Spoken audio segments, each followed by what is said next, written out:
Hello and welcome to another Top 10 special by the Football History Boys. Today we are finding our Top 10 all-time Premier League moments.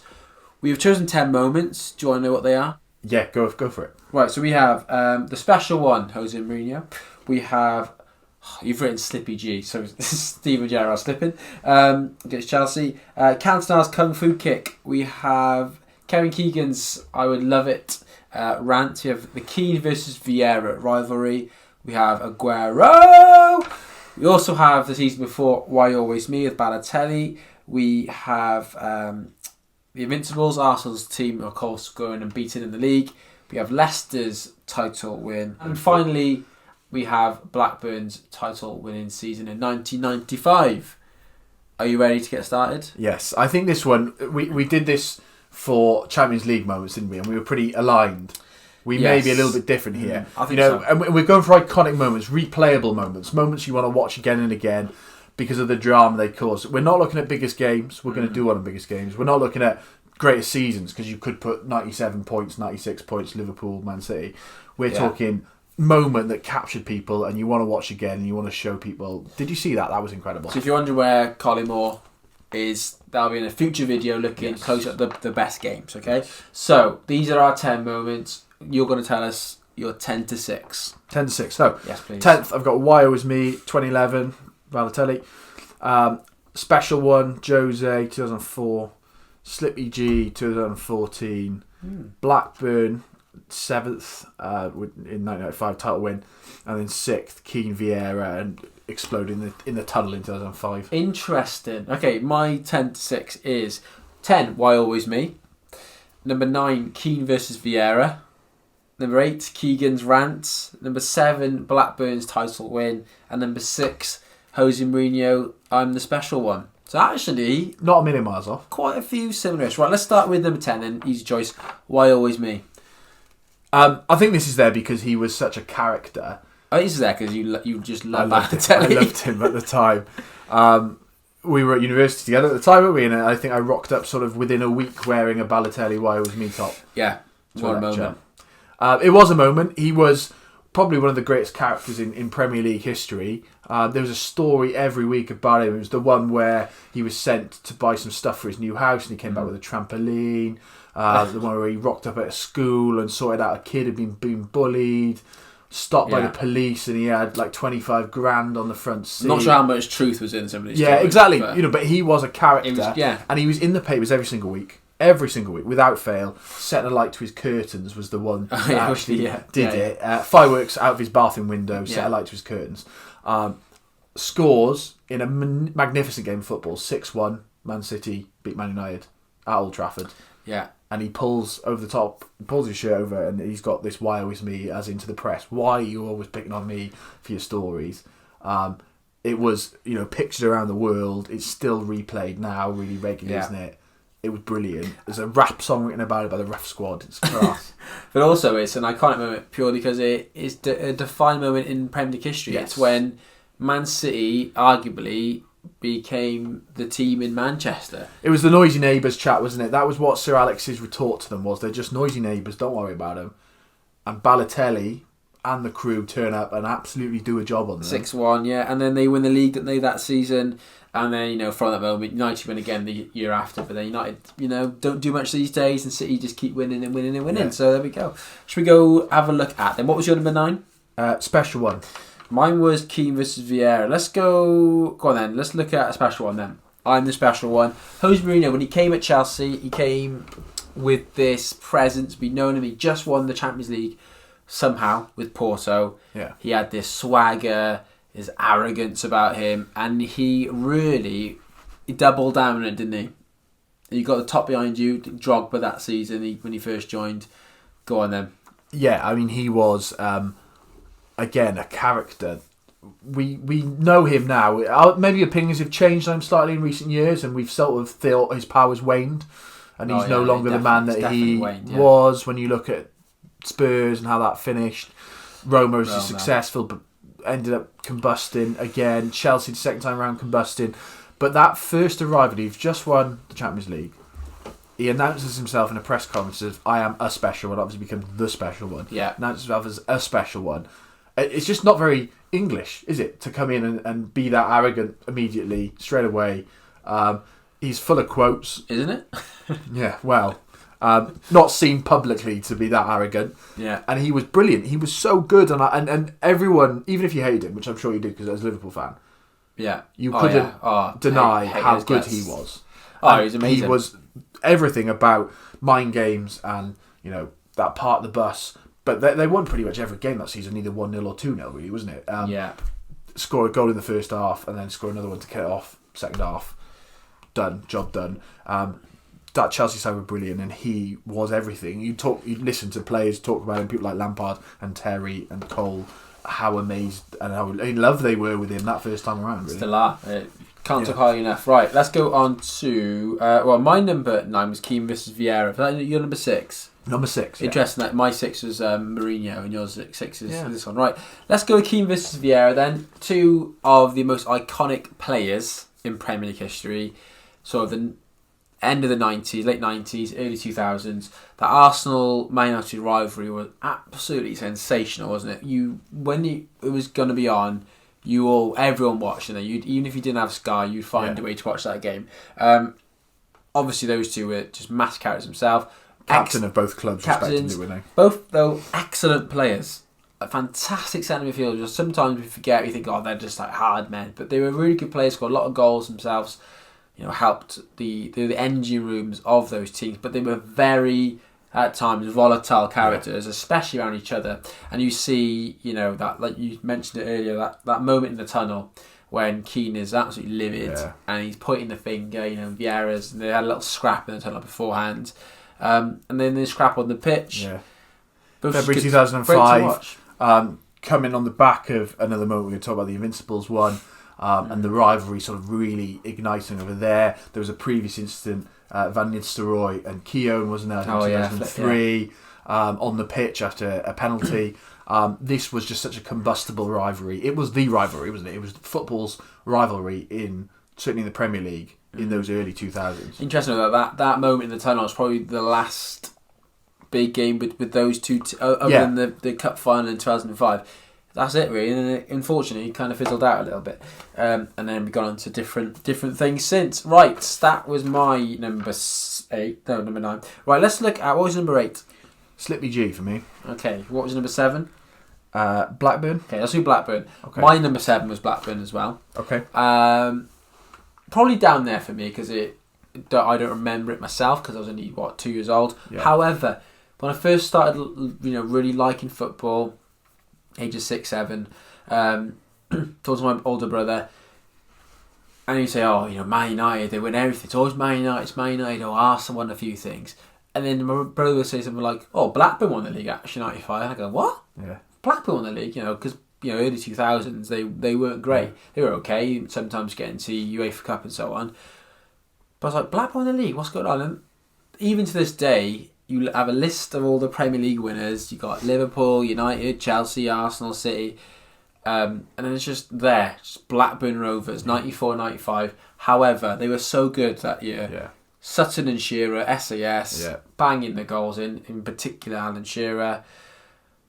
What a moment. Yeah, and it was a huge moment. I mean, maybe you can remember it a little bit nostalgically and think they did it sort of, I don't know, through youth. It was through money. They did have money. It was, They were a wealthy club. Mm-hmm. But I think it's just the starkness, as you said, of when you look through the list of the Premier League winners, and it is dominated by United, and there's a couple of Arsenals in there, that stick out of Blackburn Rovers, the iconic images, Dalglish, it is such an iconic... Winning it at Anfield as well. Yeah. Massive. United bottle it, don't they, against West Ham in the last game of the season, because Blackburn lost to Liverpool that game. Yeah. They win the league, so it's it's written in the stars, wasn't that? Yeah. Right. What was your number? You were doing your 6. So go on then, Slippy G then to finish off this bit. Why is Slippy G so low down for you? So he's 8. Why has he slipped down to 8th? Possibly part of it was being kind to you because I didn't want to call it how significant it was. I put it a lot higher than that. Yeah.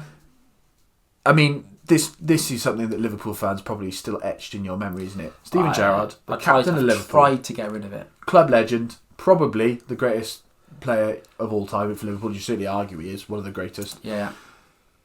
Liverpool are on to win a title. They're first in nearly 30 years at this point. Mm-hmm. Yeah, and they're playing Chelsea. Marinho, the old Chelsea. Rivals, or the new rivals, I guess. And the ball comes back to him, and rather than sort of control it nicely, he slips. Demba Ba runs through, scores a goal, and title's over. It's painful because obviously we'd done so well that season. Suarez obviously was ridiculous. Sturridge was ridiculous. But Gerrard was, towards the end of his Liverpool career there, he was getting on a bit, and he had a really good season. Scored lots of goals, 12 or 13 goals that year from a deeper position, did really well. Looked like he was going to finally win that trophy he hadn't won, the league. He'd said, didn't he, after they beat Man City 3-2, we don't let this slip. Yeah. And then he goes and slips. And the second half is painful. It's still, I've not watched the game back. I've seen the slip because it comes up on Twitter and so on. But Gerrard, he's trying so hard to make amends, and he's taking their shots from everywhere. Yeah. He's taking these terrible passes. And then, of course, right at the end, Willian Torres breaks through and squares it to Willian. I don't think Torres could do it himself. He felt that bad. Willian taps it in, 2-0, league's over. Mourinho's doing all this. It was quite a weak Chelsea team, I remember. Yeah, they didn't put a strong team out. Demba Ba's all right, but he wasn't. I think Matt Miazga was playing something like that. They proper... They parked the bus in the game and he got us twice with a slip and a break. But there we go. Anyway, moving on. Yeah. Right, what is... I'll save my last one then for later. Right, what is your 5-1? So, fifth, I've got Keegan. Love it if we beat them. Yeah. Fourth, Cantona Kung Fu Kick. Third, Arsenal sealing the Invincible season. Second, Leicester City win the Premier League. And first, Sergio Aguero. Right, I've got 5, Slippy G. Okay.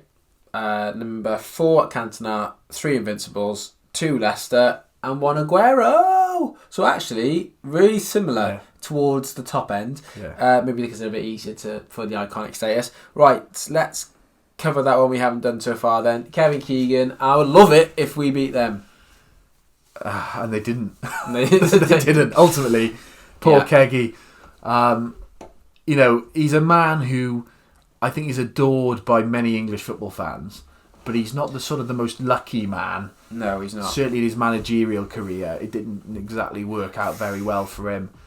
They're on to win the title. Yeah. He gives a very, very famous and impassioned press conference with the headphones on. I'd love it if we beat them. I'd love it if we beat them. Yeah. And they lose. They lose. Obviously, they have that moment, don't they? Then we mentioned it before. We'll do it on other videos. But the Collymore goal, isn't it? You see him sinking, and he slumps, doesn't he? He slumps over the hoardings. The Anfield hoardings. Of course, a former Liverpool player himself. Must be even more painful for him. And then that's the league gone. And that was a fantastic Newcastle team, which should have won something, but didn't win anything. But what was Keegan was so good. He played this really attractive, attacking, nice football, which was in line with what the football wanted to happen with the rule changes at the beginning of the 90s. It's just iconic, isn't it? You see the pictures using memes, and you hear Keegan's voice as you look at the picture. Yeah, there we go. That one of him looking down the camera, and then the one of him slumped. Yeah, poor lad. Right, so let's go on then. So your number 4 is the same as mine. Eric Cantona's Kung Fu Kick. There's a picture of it in our second book, isn't it? It's there on the back cover. Yeah. I mean, another moment, my brother's saying, "Oh, Eric Cantona, he kicked a fan once in the crowd." And I'm like, "What? Did he?" And it's not only that he just sort of gave him a little kick. He Kung Fu kicked a member of the public during a Premier League football match. Let's be honest, I reckon there is very few professional footballers who've not dreamed of Kung Fu kicking a good few supporters on the side, because the abuse they get is so bad at times, and obviously they must become desensitised to it all. But that moment, he's just been sent off, isn't he? Yeah, and he's getting abused, and apparently what he says is that they said horrific things to him. But he snaps. He absolutely loses it. But he was such a character, wasn't he? The collar turned up. He was his own man. He's a maverick. If you still listen to him talk now, you don't really understand what he's saying because of the way he speaks and the way he philosophize about life and everything like that. But he just loses it, and that image, that still image, which I'm sure you put up of him flying into the crowd is ridiculous. I mean, what a picture. What a summary of him as a person. Yeah. And he's banned from football for 9 months as a result of it, which is a pretty significant ban, obviously understandable, but what a moment that was. Yeah, absolutely incredible. Right, let's go and look at number 3. Arsenal's Invincibles. Of course, they're still the only Premier League Invincibles of all time. They're not the only Invincibles. Other nations, the teams in other nations have done it a few times. Preston did it in the very first season of the Football League in 1888. But them to do it in the modern day is very significant. Yes. A lot of draws, not going to lie. I think it's about 12 draws they get. But, they do it. Invincible. And that was a Premier League era with some very good teams in there. United obviously had a fantastic side. Chelsea were, emerging under Ranieri. Liverpool had done well for quite a while around that point. So there was, decent teams in there. And they do it. Yeah, and you can't, if you're an Arsenal fan today who remembers it, you will not forget any of those players who played in it.